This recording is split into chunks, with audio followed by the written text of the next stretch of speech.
Les apparences sont trompeuses. Aux éclats, oui. Mais on évite le cogné, ça m'a monté moi.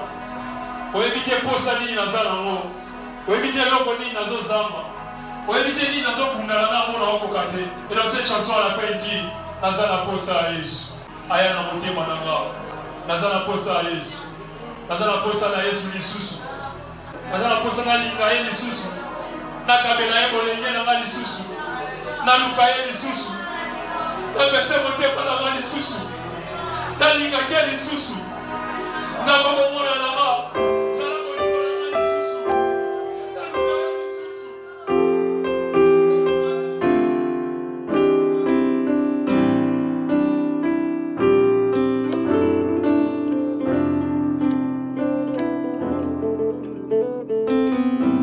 Ozomonanga na lati bien.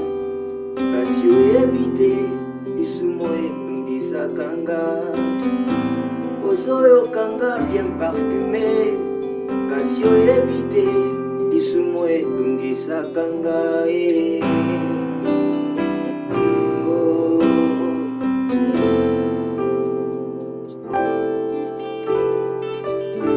Ozomonanga na tei bien.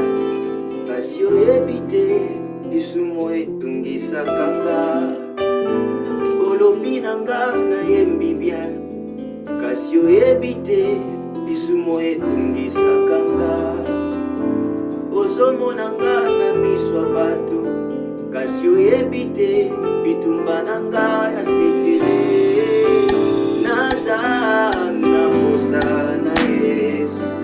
Yaka na motema nanga Sungisanga na bolingo ya kala Lobelanga lisusu papa Zonga na motema nanga Langwisanga lisusu moninga Nabungisi bolingo ya kala Oye komisanga libuma pona yo Oye lalisanga libanda pona yo Oye tangisanga makomi mikolo nyonso Oye bendanga na losambo nuit et jour Yesu